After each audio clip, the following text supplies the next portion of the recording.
اعوذ باللہ من الشیطان الرجیم بسم اللہ الرحمن الرحیم رب اشرح لی صدری ویسر لی امری واحلل عقدۃ من لسانی یفقہوا قولی رب یسر ولا تعسر وتمم بالخیر اللہم لا سہل الا ما جعلتہ سہلا وانت تجعل الحزن اذا شئت سہلا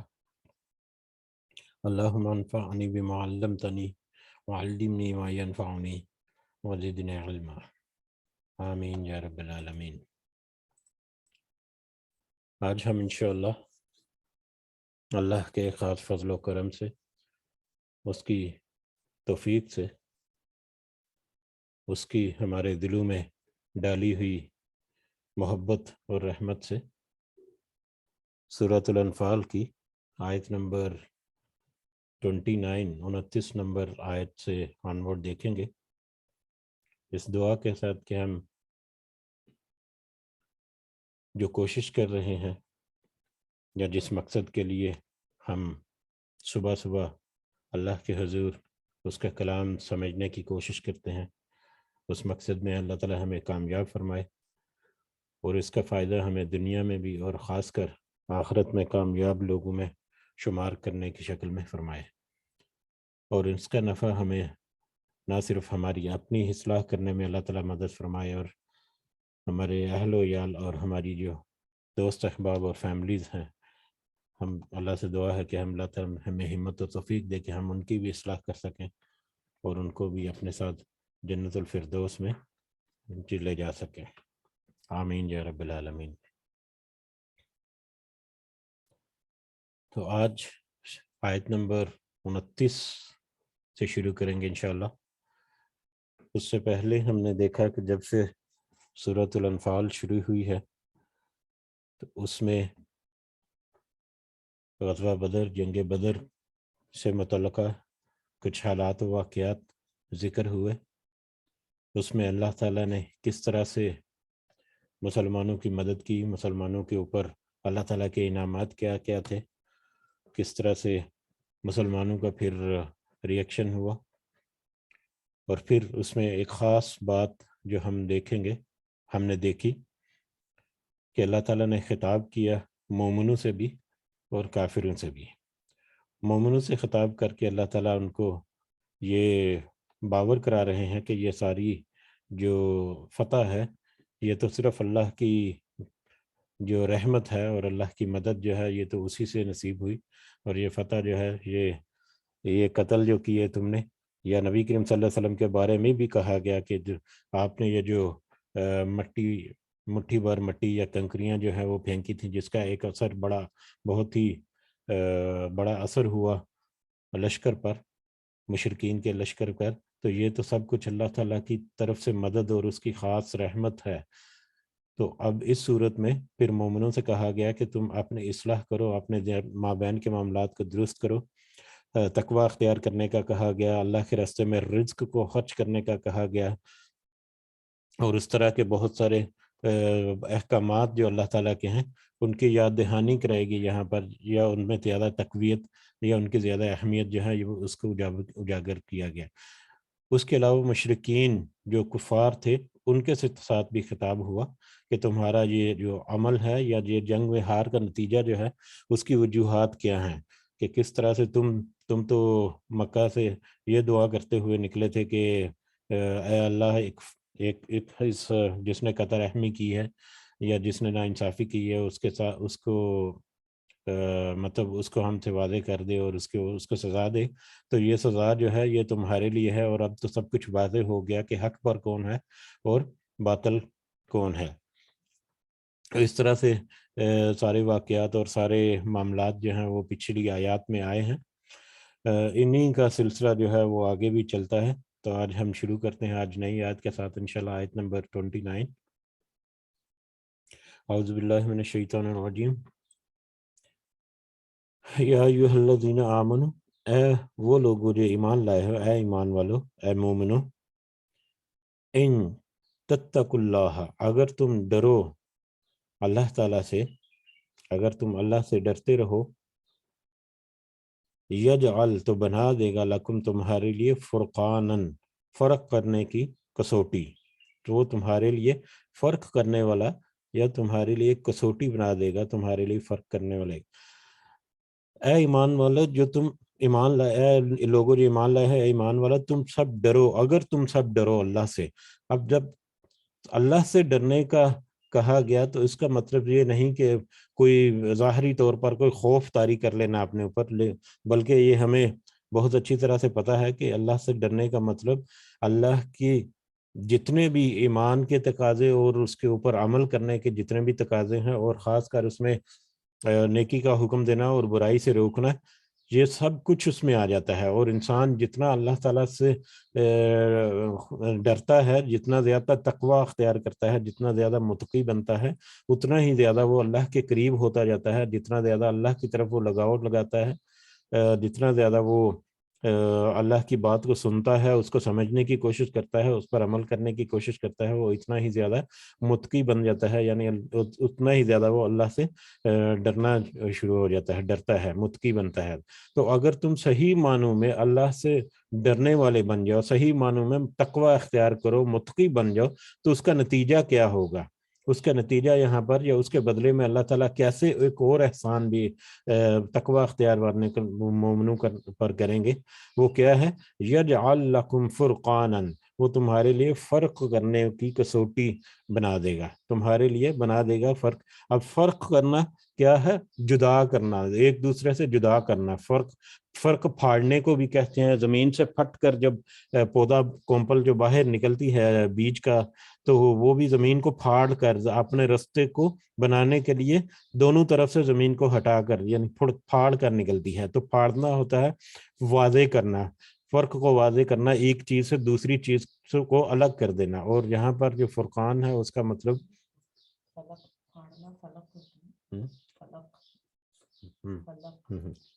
ٹھیک ہے، یہ فرق کرنا، اچھا ٹھیک ہے۔ تو یہاں پر جو اصطلاحاً اس کا معنی آتا ہے وہ ہے حق کو باطل سے جدا کر دینا، حق کو باطل سے جدا کرنے کی کسوٹی۔ تو ہم تمہارے لیے تو ہم تمہارے لیے آسان کر دیں گے کہ تم حق اور باطل کو ایک دوسرے سے جدا کر سکو، حق اور باطل کو ایک دوسرے سے الگ کر سکو۔ وہ جو لفظی معنوں میں پھاڑنا ہوتا ہے وہ ایک دوسرا لفظ ہے، فلک، وہ ایک الگ سے لفظ ہے، اس سے ملتا جلتا ہی ہے، لیکن یہ جو ہے اس کا بھی قریب قریب معنی ہے۔ لفظی معنوں کے اعتبار سے بات کر رہا ہوں کہ ایک چیز کو دوسری چیز سے جدا کر دینا، اور شرعی اصطلاح میں یہاں پر ہے کہ حق کو باطل سے الگ کر دینا، حق اور باطل کے درمیان فرق کو واضح کر دینے والی جو چیز ہے اس کو فرقان کہتے ہیں۔ قرآن مجید کو بھی فرقان کہا گیا ہے کہ یہ حق اور باطل کو واضح کر دیتی ہے۔ تو بہرحال یہ تمہارے لیے، اللہ تمہارے لیے آسان کر دے گا، یہ تمہارے لیے بنا دے گا، حق اور باطل کو واضح کر دے گا، حق اور باطل کو تمہارے لیے واضح کر دینا، اس کے درمیان تمیز کر دینا تمہارے لیے آسان بنا دے گا، ٹھیک ہے۔ وَيُكَفِّرْ عَنْكُمْ سَيِّئَاتِكُمْ، اور دور کر دے گا تم سے تمہاری برائیاں۔ یہ ایک بہت ہی بڑا اور بہت ہی اہم جو حاصل ہے تقوی اختیار کرنے کا، وہ یہ ہے کہ جو تقوی اختیار کرتا ہے، اللہ سے ڈرتا ہے، اس کے حکموں کی پاسداری کرتا ہے، اس کے نبی رسول صلی اللہ علیہ وسلم کے حکموں کی پاسداری کرتا ہے، تو وہ اپنے آپ کو برائیوں سے روکتا ہے۔ یہ ایک آٹومیٹک اس کا رزلٹ ہے کہ جیسے جیسے وہ متقی اور زیادہ سے زیادہ تقوی اختیار کرتا ہے، ویسے ویسے وہ برائیوں سے بچنے کی کوشش کرتا جاتا ہے۔ برائیوں سے بچنا اس کے لیے اور زیادہ آسان بھی ہو جاتا ہے، یا کہنے کہ وہ اپنے اوپر اور بھی زیادہ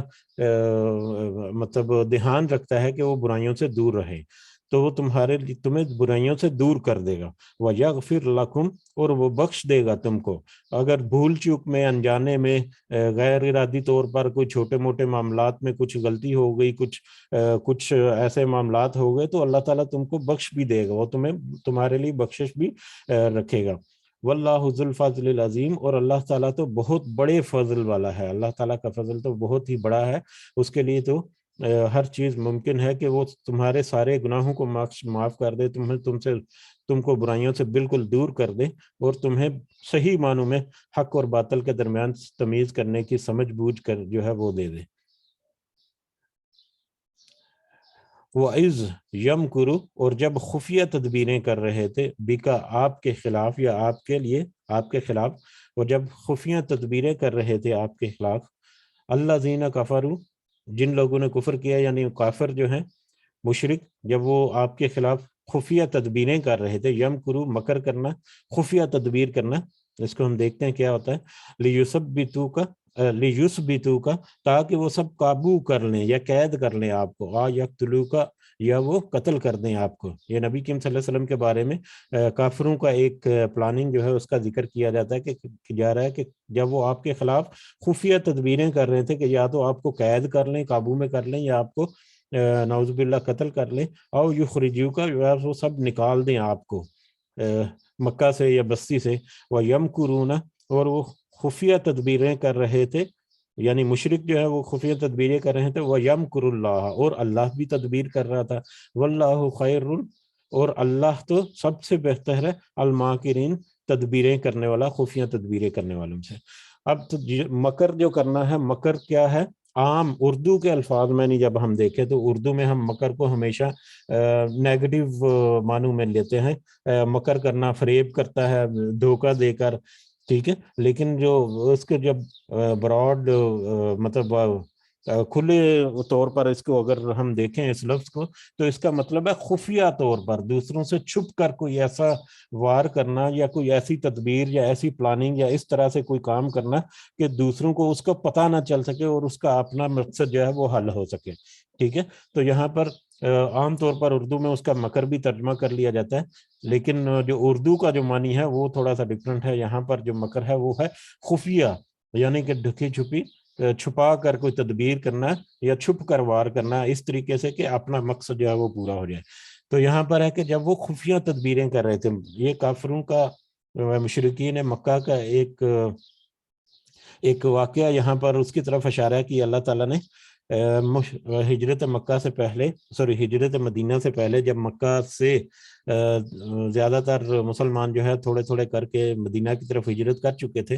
تو اب جو مشرکین ہے وہاں پر ان کو یہ ادراک ہو چکا تھا، ان کو یہ یقین ہو چکا تھا کہ نبی کریم صلی اللہ علیہ وسلم بھی اب کسی بھی وقت وہ ہجرت کرنے والے ہیں، ان کو یہ پکا یقین ہو چکا تھا کہ اب یہ یہاں سے نکل جائیں گے۔ تو اب انہوں نے اپنی تدبیریں آپس میں سوچنا شروع کر دیا، تو ایک میٹنگ انہوں نے کال کی دار الندوہ کے مقام پر، یا دار الندوہ میں ایک میٹنگ جو ہے وہ کال کی، اس میں بڑے بڑے سردار جو ہیں وہ اکٹھے ہوئے اور انہوں نے کہا کہ اب تو محمد جہاں صلی اللہ علیہ وسلم وہ تو یہ نظر آ رہا ہے کہ وہ تو یہاں سے کوچ کر جائیں گے اور ہجرت کر جائیں گے مدینہ کو، تو ان کو کیسے روکا جائے یا ان کے ساتھ کیسے نپٹا جائے۔ تو وہ انہوں نے بس آپس میں مشورے کیے، کچھ نے کوئی مشورہ دیا، کچھ نے کوئی مشورہ دیا، تو ان میں سے 3 مشورے یہاں پر اللہ تعالیٰ نے بھی ذکر کیے کہ ایک مشورہ تو ان میں سے سرداروں کا یہ تھا کہ وہ سب آپ کو قید کر لیں، آپ کو پکڑ کر آپ کو باندھ لیں اور ایک جگہ پر قید کر لیں۔ دوسرا مشورہ یہ تھا کہ وہ قتل کر دیں نعوذ باللہ آپ صلی اللہ علیہ وسلم کو، اور تیسرا یہ تھا کہ وہ بستی سے نکال دیں۔ تو اب وہ قید کر لینا جو ہے وہ اس کے اوپر اس لیے ان کا نہیں ہوا، اتفاق نہیں ہوا کہ وہ کہتے کہ اگر ان کو قید کر لیا تو ان کے ساتھی جو ہیں وہ تو ہمارے سامنے لڑنے کے لیے آ جائیں گے اور پھر ہمارے لیے امن و امان کا مسئلہ بن جائے گا۔ اور پھر ایک ان کا سب میں پیش مطلب مشورہ آیا کہ ان کو بستی سے نکال دیتے ہیں، یعنی بے در کر دیتے ہیں، در بدر کر دیتے ہیں، یہاں سے نکال دیتے ہیں۔ تو پھر انہوں نے سوچا کہ اگر اس طرح سے کیا تو وہ ان بڑے پراثر شخصیت ہیں، وہ بہت سارے لوگوں کو باہر ملا لیں گے آپس میں، اس طرح سے ہمیں جو ہے وہ اور بھی زیادہ نقصان ہونے کا اندیشہ ہے، اس طرح سے تو وہ آزاد ہو جائیں گے۔ اور تیسرا پھر انہوں نے کہا کہ ان کو ہم قتل کر دیتے ہیں۔ تو پہلے تو یہ معاملہ بھی مشکل لگا ان کو، کیونکہ نعوذ باللہ اگر وہ قتل کرتے ہیں، جو بھی ان کو قتل کرے گا تو وہ خون جو ہے وہ ان کے اوپر آ جائے گا، اور پھر اس کے بدلے میں، قتل کے بدلے میں قتل جو ہے وہ بھی دینا پڑتا ہے، یا جو بھی اس طرح کے معاملات تھے۔ بہرحال ابو جہل نے وہاں پر یہ مشورہ دیا کہ ایسا کرتے ہیں کہ سارے قبیلے جو ہیں وہ سارے قبیلے مل کر ایک ایک آدمی جو ہے ہر قبیلے کا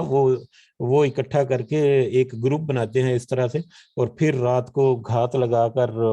مطلب ان کو جب وہ صبح نکلیں گے اپنے حجرے سے تو ان کو نعوذ باللہ قتل کر دیں گے۔ تو اس طرح سے پلان کیا کہ اس طرح کرنے سے کسی ایک قبیلے کے اوپر اس کا الزام بھی نہیں آئے گا. اور بنو عبد مناف جو ہے جس فیملی سے نبی کریم صلی اللہ علیہ وسلم تعلق رکھتے تھے وہ پھر کیونکہ سارے کے سارے قبیلوں کے اوپر تو الزام نہیں دھرا جا سکتا یا سارے کے سارے قبیلوں کو تو نہیں تو قصاص کے طور پر فدیہ دے کر یا کوئی رقم دے کر معاملے کو رفع دفع کر دیں گے. تو اس طرح سے ابو جہل کا یہ تجویز آئی جس کو پسند کیا گیا اور پھر اس کے مطابق انہوں نے مطلب اپنی جو عمل ہے اس کو لائے. ٹھیک ہے. تو نبی کریم صلی اللہ علیہ وسلم کے حجرے کے باہر رات کو انہوں نے سارے قبیلوں کے غالباً 8 قبیلوں کے 8 لوگ جو ہے نا مرد ان کو وہاں پر کھڑا کر دیے کہ جیسے ہی نبی کریم صلی اللہ علیہ وسلم صبح باہر نکلے تو ان کے اوپر سارے مل کر ایک ہی دفعہ حملہ کریں اور نعوذ باللہ ان کو قتل کر دیں. تو یہ ان کی ایک خفیہ تدبیر تھی جو انہوں نے ایک خفیہ میٹنگ کال کر کے کی. تو اس کے بدلے میں اللہ تعالیٰ جو ہے وہ بھی ایک تدبیر کر رہا تھا. اللہ تعالیٰ نے تو ان کو وہاں سے نکالنا تھا اور کامیابی کے ساتھ نکالنا تھا اور کافروں کے لیے ایک سبق بھی بنانا تھا. تو نبی کریم صلی اللہ علیہ وسلم کو وحی کے ذریعے اس کا بتا دیا گیا. اور جب وہ وہاں پر نبی کریم صبح نکلے اپنے وقت پر تو ہاتھ میں انہوں نے مٹی لی, ایک مٹھی بھر مٹی جو ہے وہ ان کے سروں پر ڈالتے ہوئے نکل گئے اور یا کسی بھی طرح سے انہوں نے ان کے سروں پر ڈالی یا ان کی طرف پھینکی جس کی وجہ سے ان کی آنکھیں چندے آ گئی یا ان کو کچھ سوجا نہیں, نظر نہیں آیا کچھ بھی. اور نبی کریم صلی اللہ علیہ وسلم جو وہ آسانی سے نکل گئے اور ہجرت کر گئے. اور بعد میں ہجرت کے واقعات جو وہ الگ سے ٹاپک ہے. تو بہرحال یہ ایک خفیہ تدبیر تھی,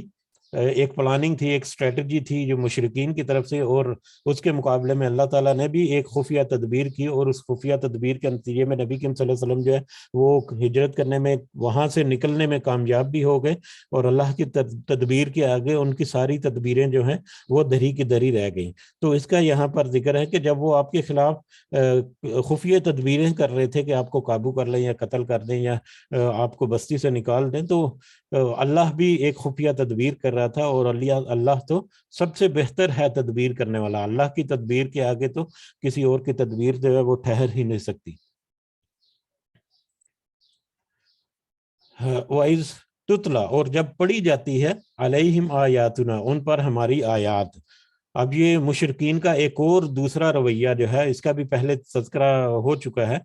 اس کے یہاں پر دوبارہ ایک اشارہ دیا گیا کہ جب ان کے اوپر پڑھی جاتی ہیں ہماری آیات, یعنی جب اللہ تعالیٰ کی آیات قرآن مجید میں جو نازل ہو رہا ہے وہ جب ان کے سامنے پڑھا جاتا ہے تو قالو کہتے ہیں قد سمعنا, ہم نے سن لیا, یہ سب کچھ ہم نے سن لیا. لو نشاء,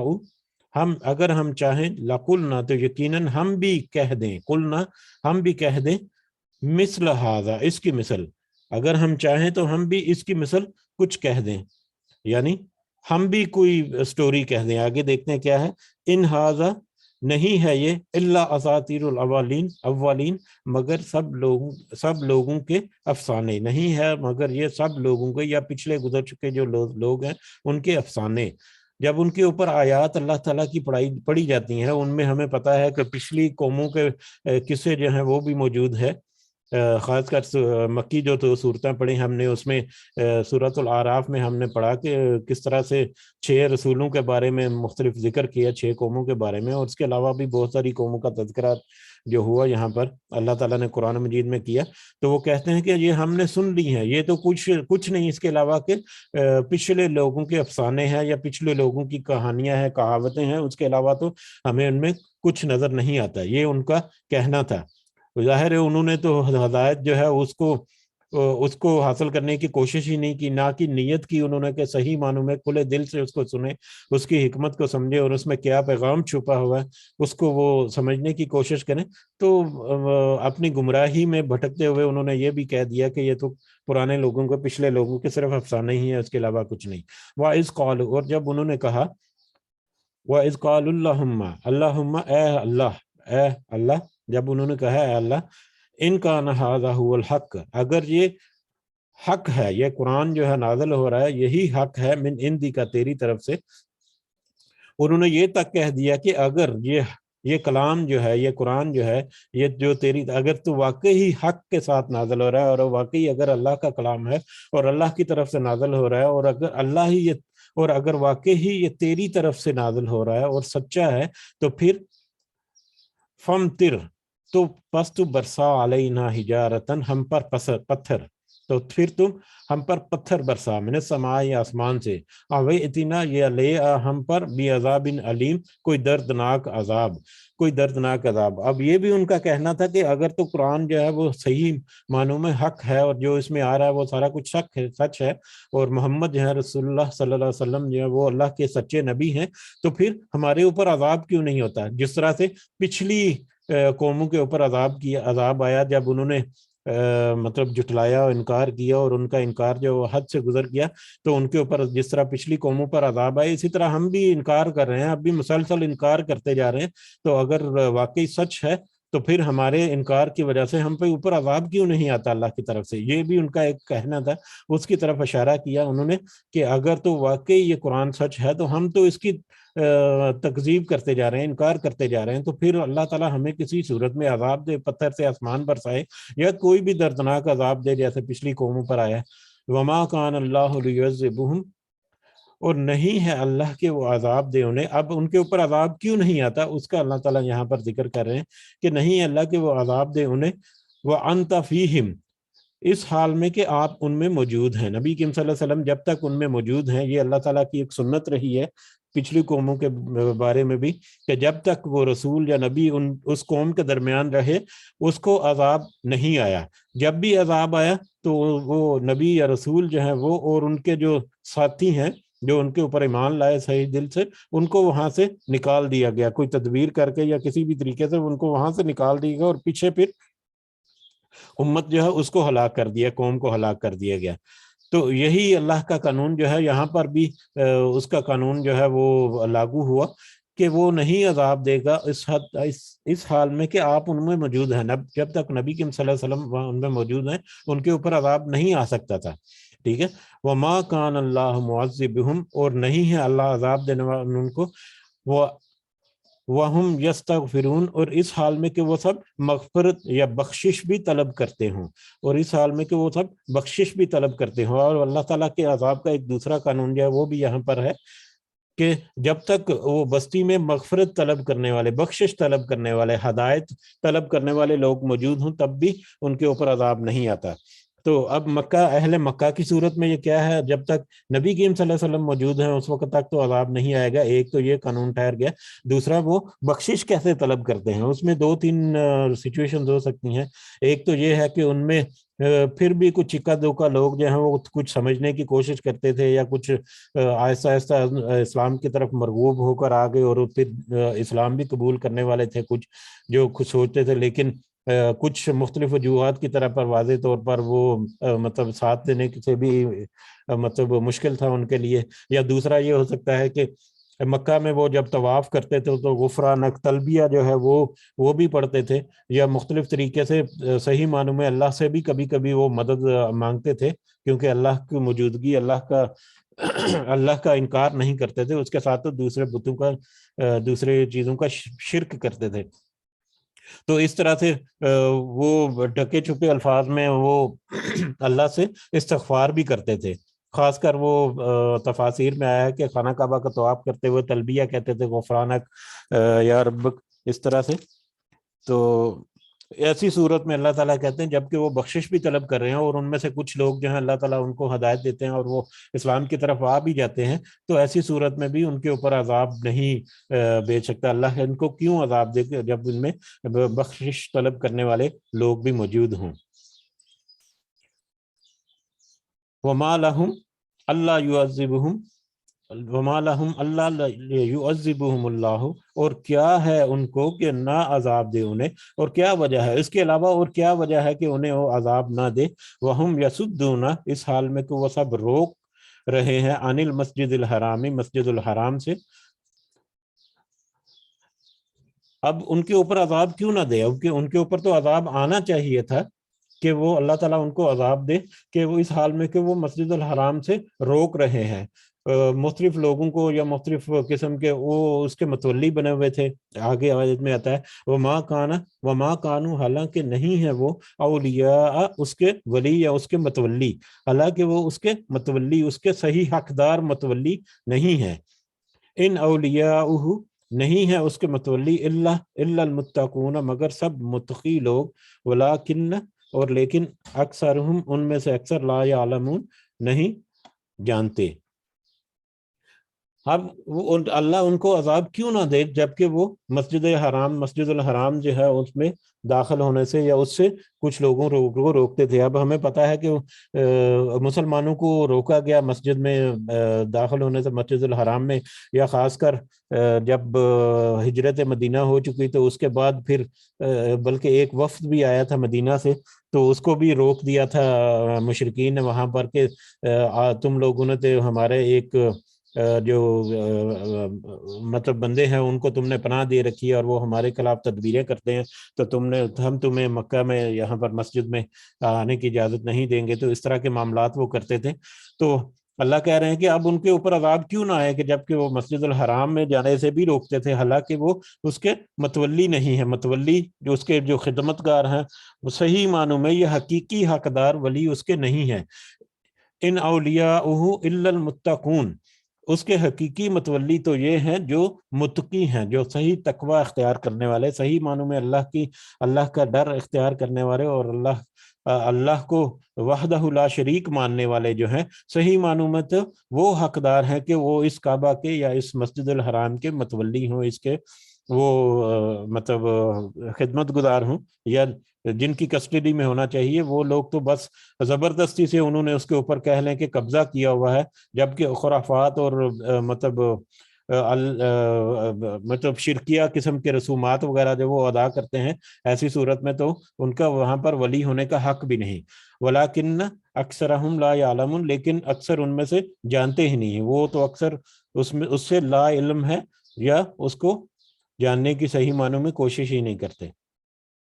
وما کانا صلاتہم عند البیت، اور نہیں ہوتی ان کی نماز بیت اللہ کے پاس، مسجد الحرام کے پاس یا بیت اللہ کے پاس، ساتھ ان کی نماز تو اس کے علاوہ کچھ نہیں کہ الا سوائے کہ مکاً سیٹیاں و تصدیتاً اور تالیاں بجانے کے۔ ان کی نماز جو ہے مسجد کے قریب یا بیت اللہ کے پاس ان کی نماز جو سیٹیاں اور تالیاں بجانے کے علاوہ کچھ بھی نہیں، یعنی وہ ان کی عبادات جو تھیں مسجد الحرام میں خاص کر بیت اللہ کے ارد گرد، وہ مختلف طرح کی، وہ اپنے نماز میں بھی وہ اس طرح سے سیٹیاں بجانا اور تالیاں بجانا اور اس طرح کے خرافات جو ہیں وہ انہوں نے شامل کر لیے ہوئے تھے۔ اس کے علاوہ خانہ کعبہ کا برہنہ طواف جو ہے، ننگے ہو کر طواف کرتے تھے، وہ بھی ان کا ایک بہت ہی گھٹیا اور گستاخانہ عمل تھا۔ تو اس طرح کی عبادات جو ہیں وہ ان کی عبادات تو اس طرح کے مطلب اعمال جو ہیں، برے اعمال جو ہیں، وہ ان کے علاوہ اور کچھ نہیں۔ فذوقوا العذاب، تو تم سب چکھو عذاب کو، بما کنتم، اس وجہ سے جو تم تھے، تکفرون، کفر کرتے، اس وجہ سے کہ تم یہ کفر کرتے تھے، اب تم عذاب کا مزہ چکھو۔ اب یہ سارے تو طرح کے معاملات تھے، اور اللہ تعالیٰ نے اوپر ذکر کیا کہ وہ مکہ میں عذاب نہیں لانا چاہتا تھا، ایک تو جب تک نبی کریم صلی اللہ علیہ وسلم میں موجود تھے، اور دوسرا جب ان میں کچھ استغفار کرنے والے موجود تھے۔ تو اب ان کے اوپر عذاب جو ہے اس کا مزہ چکھو۔ اور یہ عذاب کہاں پر آیا؟ ان میں سے جو ان کے بڑے بڑے جو سردار تھے مشرکین کے، وہ اور قافلہ لے کر 1000 کا قافلہ بدر کے مقام پر پہنچا، اور وہاں پر ان کو ایک بہت ہی چھوٹی سی تعداد میں اور نہتے مسلمانوں کے ساتھ مقابلے کر کے ایک بڑی عبرتناک شکست ہوئی۔ تو یہ ایک طرح کا عذاب ہے ان کے اوپر، جو مکہ سے نکال کر ان کو بدر کے مقام پر لا کر دیا گیا اللہ تعالیٰ کی طرف سے۔ تو تم اب اس وجہ سے اللہ کے عذاب کا مزہ چکھو۔ ان الذین کفروا، بے شک وہ لوگ جنہوں نے کفر کیا، ینفقون اموالہم، وہ سب خرچ کرتے ہیں اپنے مالوں کو۔ اب یہاں پر دیکھیں ینفقون اموالہم، اموال کا ذکر ہے، مالوں کا ذکر ہے۔ پچھلی آیات میں ہم نے دیکھا تھا کہ اللہ تعالیٰ نے کہا تھا مومنوں سے کہ رزق کو خرچ کرو، اپنے رزق کو۔ رزق میں ہر طرح کی چیزیں آ جاتی ہیں، ہر طرح کی نعمت آ جائے گی جو اللہ تعالیٰ کی طرف سے ہے، اس میں مال بھی ہے اور دوسرے انعامات جو ہیں وہ بھی ہے، صحت کی صورت میں، علم کی صورت میں، محنت مشقت کی صورت میں۔ تو یہاں پر کافروں کے بارے میں آیا کہ اپنے مالوں کو خرچ کرتے ہیں، ٹھیک ہے، یہ صرف مال ہے، پیسہ جو خرچ کرتے ہیں، لِيَسُدُّوا عَن سَبِيلِ اللَّهِ، تاکہ وہ سب روکیں لوگوں کو اللہ کے راستے سے۔ یہ جو مشرکین ہیں، یہ کافر جو ہیں، یہ تو اللہ کے راستے سے لوگوں کو روکنے کے لیے اپنے مال کو خرچ کرتے ہیں۔ فَسَيُنْفِقُونَهَا، پس عنقریب وہ خرچ کریں گے. اب اس سے پہلے بھی یہ خرچ کیا، یعنی جب بدر کے موقع پر مشرکین جو فوج لے کر آئے تو ظاہر ہے انہوں نے بہت بڑی اماؤنٹ جو ہے اس کے اوپر صرف کی، اور اسلحے کے اوپر اور ان کا آنا اور باقی نقل و حرکت اور یہ وہ اچھی خصیر رقم جو ہے وہ انہوں نے خرچ کی اس جنگ کے لیے بھی. تو وہ انہوں نے تو اللہ کے راستے سے روکنے کے لیے لوگوں کو خرچ کیا، اور اس کے بعد بھی عنقریب وہ سب خرچ کریں گے انہیں، یعنی اپنے مالوں کو اپنے، اس کے بعد بھی وہ خرچ کریں گے، اس کے بعد بھی خرچ کریں گے کہ کیا بدر کے بعد جب وہ ناکام لوٹے تو ابو سفیان جو کہ اس وقت تک مسلمان نہیں تھے، وہ اپنے قافلے کو بچا کر لے گئے مکہ کی طرف. تو بدر کے لوگ جو واپس گئے تو وہاں پر جا کے انہوں نے تقاضا کیا ابو سفیان سے کہ آپ کی وجہ سے ہمارا یہ معاملہ ہوا اور آپ تو اپنا مال بچا کر نکل گئے، تو اب اس مال میں سے خرچ کریں کہ ہم اگلے سال یا آئندہ کے لاہ عمل کی تیاری کریں، آئندہ جنگ کی تیاری کریں اور مسلمانوں سے بدلہ لیں. تو انہوں نے تقاضا کیا تھا کہ اس مال کو خرچ کرنے کے لیے، یا اس کے علاوہ بھی انہوں نے مال کو خرچ کیا اس کے بعد بھی مسلمانوں کے خلاف جنگوں میں. تو پھر عنقریب وہ سب خرچ کریں گے انہیں. ثم تکون علیہم حسرتن، پھر ہوگی ان پر حسرت. ثم یغلبون، پھر وہ مغلوب کر دیے جائیں گے. اس کے بعد بھی خرچ کریں گے لیکن ان کا یہ خرچ کرنا کچھ بھی فائدہ نہیں دے گا، اور وہ حسرت رہ جائے گی ان کی، مطلب فتح ان کے لیے، اور وہ سب مغلوب بھی کر دیے جائیں گے. اس میں بعد میں جنگیں جو ہوئی اس میں بھی انہوں نے بہت سارا پیسہ خرچ کیا، کہیں پر کامیابی پارشلی ہوئی، کہیں پر بہت ہی بری طریقے سے ناکامی ہوئی، اور زیادہ تر تو ناکامیاں ہی ہوئی. اور سب سے بڑی ناکامی جو ہے پتہ مکہ کے موقع پر ہوئی کہ کس طرح سے ان کو مغلوب کر دیا گیا اللہ تعالیٰ کے فضل و کرم سے. تو اینڈ رزلٹ یہی ہوگا کہ وہ حسرت ہی رہ جائے گی کامیابی ان کی، ان کے مال جو ہیں وہ خرچ ہو گئے، وہ بھی ان کو حسرت ہو جائے گی، اور وہ آخرکار وہ مغلوب بھی کر دیے جائیں گے. والذین کفروا، اور جن سب نے کفر کیا، الی جہنم، جہنم کی طرف، یحشرون، وہ سب اکٹھے کیے جائیں گے، اور ان سب کافروں کو تو جہنم کی طرف اکٹھے بھی کیا جائے گا. لیمیز اللہ، تاکہ الگ کر دے اللہ. اب جہنم کی طرف ان کو الگ اکٹھا کیا جائے گا. ٹھیک ہے، اب یہاں پر جہنم کا واقعہ ہے. دنیا کے بھی اگر دیکھیں تو اس حساب سے بھی ہو سکتا ہے کہ دنیا میں یہ جو حق اور باطل کے درمیان فاصلہ جو ہے، فرق جو ہے اس کو واضح ہو جائے، یا آخرت میں بھی جو کافر ہیں، جو مشرک ہیں، ان کو الگ گروہ کر دیا جائے گا اور ان کو پھر اوپر تلے جہنم میں دھکیل دیا جائے گا. تو یہاں پر اس کا تذکرہ ہے تاکہ الگ کر دے اللہ تعالیٰ الخبیث من الطیب، ناپاک کو پاک سے، ویجعل الخبیث، اور کر دے پاک ناپاک کو، بغضا، اس کے ناپاک کو، بعضہ علی بعض، اس کے بعض کو بعض پر، اس کے بعض کو بعض پر، یعنی ایک دوسرے کے اوپر. نمبر 1 کیا کرے کہ ناپاک کو پاک سے الگ کر دے، حق کو باطل سے الگ کر دے، یا کافر کو مومنوں سے، کافروں کو الگ کر دے، اور پھر ان کافروں کو، ان ناپاک لوگوں کو یا ناپاک کو، بعض کو بعض پر ایک دوسرے کے اوپر جمع کر دے، یعنی ڈھیر لگا دے، سٹیک کر دے ایک دوسرے کے اوپر، مطلب ڈھیر لگا دے ان کو. فَيَرْكُمَهُ، پھر وہ ڈھیر بنا دے اسے، ایک دوسرے کے اوپر سٹیک کر دے، پھر وہ ڈھیر بنا دے اسے، جمیعاً اکٹھا، سب کو ایک جگہ پر. فَيَجْعَلُهُ فِي جَهَنَّمَ، پھر وہ ان کو جھونک دے، پھر وہ ان کو ڈال دے جہنم میں. استغفر اللہ، یہ بہت ہی سخت آیت ہے اللہ تعالیٰ کی طرف سے کہ اللہ تعالیٰ قیامت کے دن ان کو ناپاک کو پاک سے الگ کر دے، پھر ناپاک کو اکٹھا کرے ایک جگہ پر، پھر ان کو ایک دوسرے کے اوپر جمع کر کے ان کا ڈھیر بنا دے، اور ان کو سب کو جہنم میں جھونک دے. اولئک ہم الخاسرون، یہی وہ لوگ ہیں جو خسارہ پانے والے ہیں. یہ وہ لوگ ہیں جو خسارہ پانے والے ہیں یا جو گھاٹے میں ہیں. جی یہیں پر ہم رکتے ہیں. آج کلاس کا وقت ختم ہو گیا. اس پارہ کا ختم ہونے میں 4 آیات باقی ہیں، تو لیکن چلیں انشاءاللہ وہ کل ان کو کنٹینیو کریں گے. اپنے وعدے کے مطابق ہم کوشش کرتے ہیں کہ وقت پر ہی کلاس کو ختم کیا جائے. اور آپ سب سے بھی گزارش ہے کہ صبح اگر اب تو نماز کا وقت تھوڑا سا پیچھے بھی چلا گیا، کہ اگر ہم تقریباً وقت کے اوپر شروع کریں تو ہم کچھ زیادہ بھی کور کر سکتے ہیں. اللہ تعالیٰ ہمیں ہمت اور توفیق دے کہ ہم اس کے ساتھ جڑے رہیں، اور اس کا صحیح معنوں میں ہمیں فائدہ جو ہے اس دنیا میں اور آخرت میں، اور ہمارے اپنی اطاعت کے لیے اور ہمارے ساتھیوں کے لیے اللہ تعالیٰ وہ بھی ہمیں ضرور میسر فرمائے. آمین یا رب العالمین. وما علینا الا البلاغ المبین. جی اگر کسی کو کوئی پوائنٹ ایڈ کرنا ہے تو آپ کر سکتے ہیں ضرور انشاءاللہ. جی السلام علیکم ورحمۃ اللہ وبرکاتہ. وعلیکم السلام ورحمۃ اللہ وبرکاتہ. جی سب سے پہلے اللہ سبحانہ تعالیٰ کی بڑائی بیان کرتے ہیں، اس کے بعد میں درود شریف پڑھتے ہیں. تو مجھے ایک آیت یاد آ رہی ہے قرآن کی. اللہ سبحانہ و تعالیٰ کہتا ہے کہ میں تمہیں عذاب دے کر کیا کروں. سبحان اللہ. دیکھیں اللہ سبحانہ تعالیٰ نے کہاں تک کہا کہ میں تجھے عذاب دے کے کیا کروں گا. لا الہ الا اللہ. اللہ سبحانہ تعالیٰ ہم سب پر رحم کرے انشاءاللہ. جزاک اللہ خیر. بارک اللہ فیک. السلام علیکم ورحمۃ اللہ وبرکاتہ. وعلیکم السلام ورحمۃ اللہ وبرکاتہ. جی جزاک اللہ خیر شفیق صاحب. اللہ تعالیٰ نے تو ایسی کتنی ہی آیات میں کتنا کچھ کہا، اور یہ جو آپ نے بات کی ہے تو اللہ تعالیٰ کی محبت جو ہے وہ انسان کے لیے وہی ہے. لیکن ہمیں یہ ضرور سمجھنا چاہیے، آپ نے جو بات کی کہ ہمیں یہ ضرور سمجھنا چاہیے کہ اللہ تو محبت تو کرتا ہے، اور یہ اس کی ایک محبت کا اظہار ہی کرتا ہے کہ میں کیا کروں گا عذاب دے کر تمہیں، لیکن اس کے باوجود وہ عذاب ضرور دے گا، اس لیے کہ اللہ نے جو کہہ دیا وہ بھی سچ ہے، اور اللہ نے جو فیصلہ کیا اس کے اوپر وہ وعدہ اس فیصلے کو پورا کرنے کا بھی اللہ تعالیٰ ضرور اس کے اوپر پابند ہے، یا اس کے اوپر وہ کرے گا، اس کو پورا کرے گا کہ جو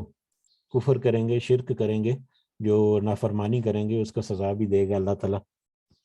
تو اللہ تعالیٰ سے دعا ہے کہ ہم سب کی مغفرت کریں، اور صحیح معنوں میں اللہ تعالیٰ ہمیں فہم عطا کرے.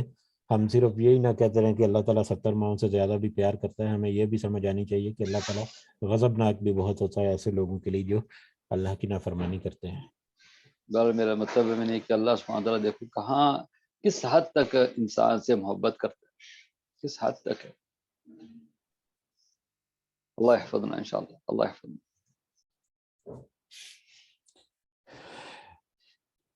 جی ٹھیک ہے، اس کے ساتھ ہی اجازت چاہتے ہیں. انشاءاللہ کل ہوں گے اور اگلے سبق کے ساتھ حاضر ہوں گے،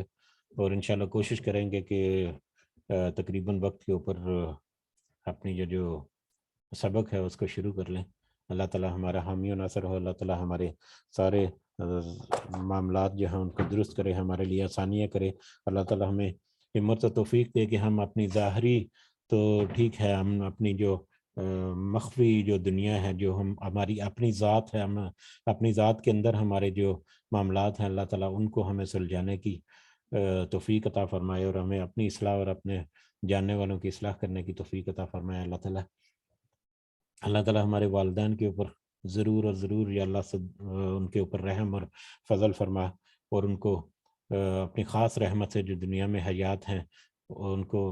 بہت ہی پر صحت اور پرآسائش زندگی جو ہے وہ عطا فرما، اور ان کی اولادوں کو اللہ تعالیٰ توفیق دے کہ ان کی خدمت کر سکیں. اور جو اس دنیا سے گزر چکے والدین، اللہ تعالیٰ سے دعا ہے کہ انہیں بھی جنت الفردوس میں اعلیٰ مقام اللہ تعالیٰ عطا فرمائے، اپنے خاص فضل و کرم سے ان کے لیے اگلی منزلیں آسان فرمائے. رب ارحمہما کما ربیانی صغیرہ، رب ارحمہما کما ربیانی صغیرہ، رب ارحمہما کما ربیانی صغیرہ. ربنا تقبل منا انك انت السميع العليم وتب علينا انك انت التواب الرحيم. سبحان ربك رب العزة عما يصفون وسلام على المرسلين والحمد لله رب العالمين. سبحانك اللهم وبحمدك اشهد ان لا اله الا انت استغفرك واتوب اليك. جزاكم الله خيرا. السلام علیکم ورحمۃ اللہ وبرکاتہ. وعلیکم السلام ورحمۃ اللہ وبرکاتہ.